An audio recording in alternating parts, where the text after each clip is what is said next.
Ok, donc ça je ferme. Donc je reviens avec l'image du chien d'origine, là, enfin le chien détouré, là je peux la fermer, j'aurais plus besoin puisque je l'ai amené dans le décor ici. Ah oui, je voudrais vous montrer un truc, ne le faites pas tout de suite, je vais juste ouvrir ici. Voilà, je vais juste comparer dans l'image dans laquelle j'ai agrandi les pixels, là, l'arbre agrandi là avec l'arbre original. Et vous voyez que ça le fait aussi. Hein. Bon, l'arbre, il a un petit air bizarre, il a un décalage parce que c'est certainement un panorama avec des raccords. Mais quoi qu'il en soit, le fait d'avoir multiplié les pixels dans notre image a lissé, si je regarde la branche là, vraiment un détail de l'arbre, hein, un détail. L'image de gauche est plus lisse, quoi. L'image de droite, ça, on voit les pixels. Là, des pixels là. Ça, c'est l'image originale. Après agrandissement, il y a plus de pixels. Et donc, la branche paraît plus lisse. C'est comme si on avait une photo avec une meilleure définition de l'arbre. Sauf que c'est juste la même image qui a été agrandie dans Photoshop. D'accord, même chose pour les branches, quoi. À gauche, la version agrandie.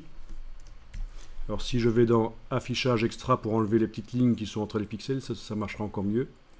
Affichage extra, voilà. Voilà.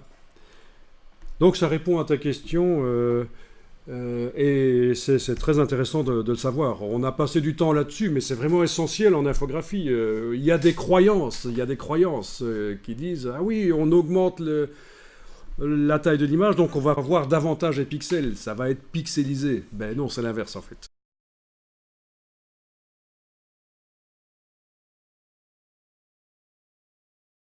Qu'est-ce qui manque? Qu'est-ce qui se passe?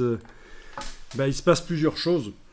D'abord, on n'a pas l'impression qu'il est vraiment intégré parce que l'éclairage qui était à l'origine sur le chien n'est pas le même que l'éclairage du décor. Donc là, ça trahit vraiment que c'est un photomontage. Je crois qu'il était dans un... Enfin, je crois. D'ailleurs, il n'y a pas à croire. Je vais aller dans la palette des calques et enfoncer la touche majuscule sur le masque et je vois le décor d'origine. Donc ça confirme bien ce que je pensais. C'était plutôt une ambiance verdâtre. Mais dès que vous supprimez le décor, la lumière de l'environnement verdâtre reste sur le chien. Il est verdâtre en fait. Et le décor ne l'est pas. Ça c'est le premier problème. Deuxième problème qu'on a, c'est que le chien n'est pas bien intégré parce qu'il manque quelque chose. Qu'est-ce qui manque? L'ombre, exactement. Il manque une ombre. Donc, vous allez devoir faire une ombre comme ceci, au pinceau. Vous allez devoir dessiner une ombre comme ça. Non, je rigole parce que quand je donne l'exercice à des photographes, en général, c'est ce qu'ils font. Je ne sais pas pourquoi. Nous, on va faire beaucoup mieux que ça. Alors, il y en a qui pourraient se dire, tiens, mais on va aller sur le calque ici, on va ajouter un effet d'ombre portée. Une des plus grosses erreurs qu'on peut faire en infographie, bien sûr, ombre portée. Vous voyez, j'ai activé le calque du chien.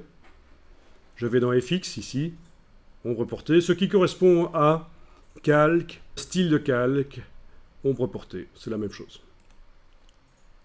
Les effets spéciaux, c'est ce qu'on appelle des styles de calque. Et alors, voilà, augmenter la distance, l'angle, l'opacité éventuellement. Voilà. Ok. Voilà.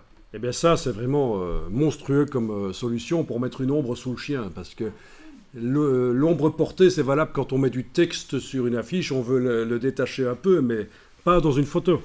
Donc dans ce cas-là, je vais jeter l'effet spécial à la corbeille.